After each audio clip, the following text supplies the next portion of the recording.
Hi, welcome to my women's wonderland channel. இன்றைக்கி நாம் என்ன பார்க்க போகிறோன்னா, நம்ம மாடி தோட்டத்தில் இருக்கிற செடி கொடிகள்லேருந்து தான் நம்ம விதைகள் சேகரிக்க போகிறோம். எத்தனை விதைகள் சேகரிக்கிறேன்றதை பற்றி பார்க்கலாம் வாங்க. முதல்ல அவரைக்காய் பாருங்கள். இது வந்து செடி அவரை. ரெண்டே விதைகள் தான் நான் போட்டு நல்லா வளர்ந்து வந்தது. இப்போ அதுலேருந்து நம்ம விதைகள் எடுக்கலாம். இப்போ பாருங்கள், நிறைய அவரைக்காய் காய்ச்சிருக்கு. அப்படியே இது எல்லாத்தையுமே நான் விதைகளுக்கு விட்டுட்டேன் இந்த வாட்டி. இந்த விதைகளை எடுத்து தான் நம்ம ஆடிப்பட்டத்துக்கு நம்ம போட போகிறோம். அடுத்தது வந்து இங்கே பாருங்கள், கீரை விதை. இதுவும் நாம் எடுத்து இந்த கீரை விதையை வந்து எடுத்து காய வைக்கணுங்க. ஏன்னா ரொம்ப காஞ்ச பிறகுனா அது உதிர்ந்து போயிடும், விதைகள் விழுந்துடும். இப்போ இந்த ஸ்டேஜில் நம்ம கட் பண்ணி எடுத்து வச்சுட்டு, அதாவது எப்படின்னா ஒரு பேப்பரில் சுற்றி அந்த பேப்பர் மேலே சின்ன கல் வச்சு அப்படி காய வச்சு எடுத்து வைக்கணும். அப்படியே நீங்கள் வெறுமனே காய வச்சிங்கன்னா அதில் இருக்க விதைகள்லாம் பறந்து போய் வேறு இடத்துல விழுந்துடும். ஸோ கீரை விதைகள் மட்டும் எப்போவுமே இல்லைன்னா ஒரு நெட்டு பேக்கில் அந்த மாதிரி போட்டு காய வச்சிங்கன்னா கூட சேஃபாக காய வைக்கலாம். அடுத்த விதைகள் என்ன பண்ண போகிறோம், அடுத்தது இங்கே பாருங்கள், இது வந்து ஒரு கனகாம்பரம். இந்த கனகாம்பரம் விதையை நம்ம எடுத்து நம்ம டெவலப் பண்ண போகிறோம். ஒரே ஒரு செடி தான் நான் வாங்கி வச்சேன், டெவலப் பண்ணாமல் அப்படியே விட்டுட்டேன். இப்போ இதுலேருந்து விதைகளும் நாம் எடுத்து காய வச்சு எடுத்து வச்சுடுங்க. இந்த விதைகள் எல்லாமே நம்ம தனித்தனியாக காய வச்சு வச்சுக்கணுங்க. அப்போ தான் நமக்கு டிஃப்ரெண்ட் தெரியும். இல்லைனா வந்து மொத்தமாக கலந்ததுன்னா எந்த விதைகள் எது நமக்கு சில டைம் டிஃப்ரென்ஸ் தெரியாமல் போயிடும். இதுலேருந்து நம்ம விதைகள் எடுக்கலாம். இங்கே பாருங்கள், அடுத்தது வந்து இது வந்து புளிச்சக்கீரை. இதுலேயும் பூக்கள் வைக்க ஆரம்பிச்சிருக்கு. இந்த மாதிரி பூக்கள் வந்தாலே விதைகள் வந்துடும். இங்கே பாருங்கள், விதைகளாக ரெடி ஆகிட்டுருக்கு. ஆனால் இன்னும் காயலை. இந்த விதைகள் செடியிலே கொஞ்சம் காஞ்ச பிறகு எடுத்திங்கன்னா ஒரு மொட்டுலேருந்து நமக்கு ஒரு 10 விதைகள் கிடைக்கும், 10லேருந்து 12 விதைகள் கிடைக்கும். அதனால் இதுக்கு அப்படியே நான் விட்டுருக்கேன். கொஞ்சம் வந்து அஸ்வினி பூச்சி வந்திருக்கு, அதை கொஞ்சம் கிளியர் பண்ணி விடணும்.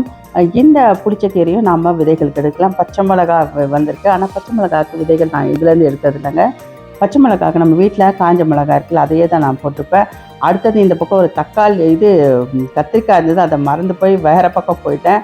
அடுத்தது நம்ம தம்பட்டை இதிலே நம்ம விதைகள் எடுத்து வச்சுக்கணுங்க. ஏற்கனவே நான் கொஞ்சம் விதைகள் எடுத்து வச்சுருக்கேன், இல்லைன்னா வெடித்து எல்லா இடத்துலையும் விழுந்துடும். இந்த விதைகளையும் நம்ம சேகரித்து எடுத்து வச்சுக்கணும்.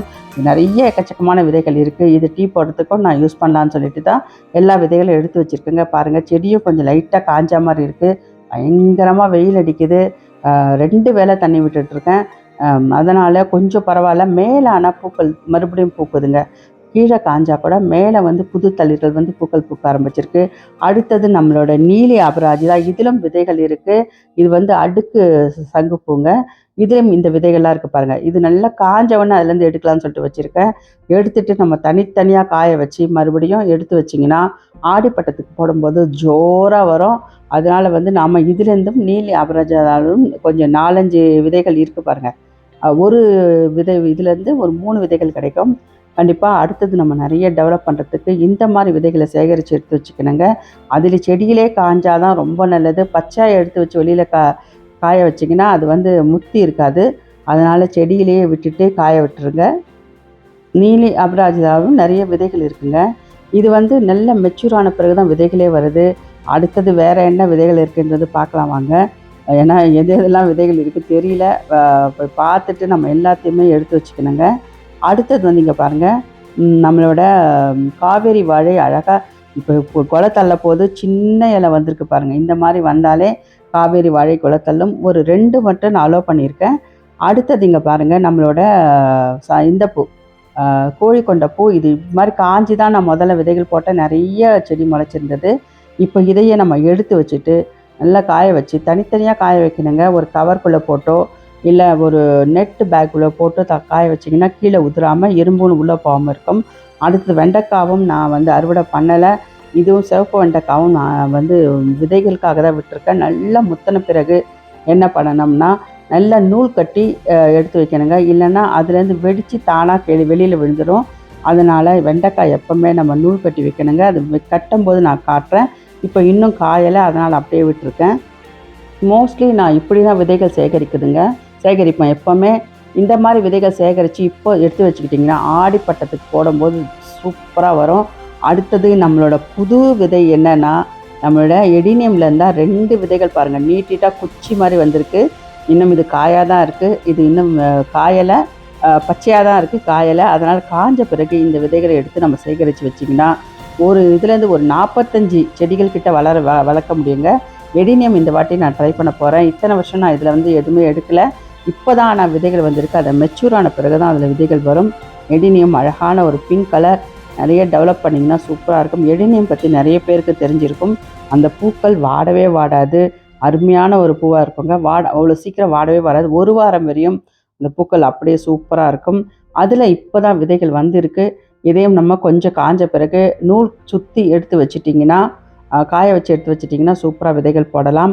அடுத்தது என்ன விதைகள் இருக்குன்ட்டு பார்க்கலாம் வாங்க. இது சப்போட்டா காய்ச்சிருக்கு நிறைய.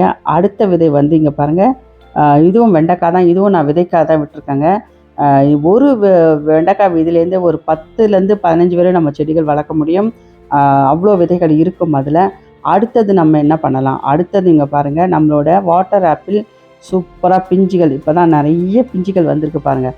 எப்போவுமே வாட்டர் ஆப்பிள் கொத்து கொத்தாக காய்க்கும். இங்கே பாருங்கள், கொத்து கொத்தாக இருக்குது. இப்போ தான் வருது. இன்னும் ஒரு 10 டேஸ் கழிச்சுன்னா அது பெருசாகிடும். அப்போ சாப்பிட்டிங்கன்னா செம்ம சூப்பராக இருக்கும். வெயிலுக்கு தாகத்தை தணிக்கக்கூடிய ஒரு சூப்பரான ஒரு வாட்டர் ஆப்பிளுங்க. வாட்டர் ஆப்பிள் எப்போவுமே ஒன்று வச்சா போதுங்க. மாடி தோட்டத்தில் நிறைய வச்சிங்கன்னா எக்கச்சக்கமாக காய்க்கும், வேஸ்ட்டாக தான் போயிடும். இந்த வாட்டர் ஆப்பிளில் என்னென்ன செய்யலான்றதை பற்றியும் நான் சொல்கிறேன். இப்போ தான் காய்கள் வர ஆரம்பிச்சிருக்கு. 1 வீக் கழித்து பறிச்சிங்கன்னா பெருசாக இருக்கும்.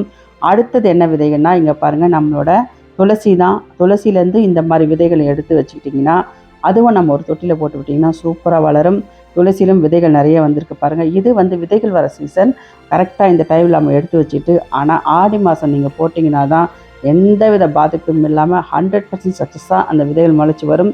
இது வந்து இங்கே பாருங்கள், துளிப். இது வந்து தவனம். இதுலேயும் கொஞ்சம் பூக்கள் வர ஆரம்பிச்சிருக்கு. அதுலேருந்து விதைகள் எடுத்து போட்டிங்கன்னா இன்னும் சூப்பராக வரும். வாசனை சூப்பராக இருக்குது தவனத்தோட. இங்கே ஒரு இது இருக்குது, துளசி. இதையும் விதைகள் நிறைய வந்திருக்கு பாருங்கள். இதெல்லாம் எடுத்து நம்ம சேகரித்து காய வச்சு தனித்தனியாக எடுத்து வச்சுக்கணுங்க. அடுத்தது வேறு என்ன விதைகள் இருக்குதுன்னு பார்க்கலாம். இங்கே தக்காளி செடி சூப்பராக வளர்ந்து வந்துட்டுருக்கு. நிறைய காய்கள் இருக்குது. கிட்டத்தட்ட 1 கிலோ கிட்ட வரும்னு நினைக்கிறேன். அடுத்தது என்ன விதைகள் இருக்குது, விதைகளில் இங்கே பாருங்கள், நம்மளோட இது சீத்தாப்பழம் நிறைய பூக்கள் விட்டுருக்கு. சில பிஞ்சுகள் கூட பாருங்கள் எவ்வளோ பிஞ்சுகள் விட்டுருக்குன்னு காட்டுறவாங்க. இது வந்து நல்ல மெச்சூரான செடி, அதனால் நிறைய பிஞ்சுகள், பூ வந்து பிஞ்சுகள் ஆகிருக்கு பாருங்கள். நம்ம சீத்தாப்பழம் ஒரு 5-6 வந்து காய் வைக்க ஆரம்பிச்சிருச்சு. சூப்பராக வச்சுருக்கு. இந்த வாட்டி நமக்கு சீத்தாப்பழம் நல்லாவே கிடைக்கும்.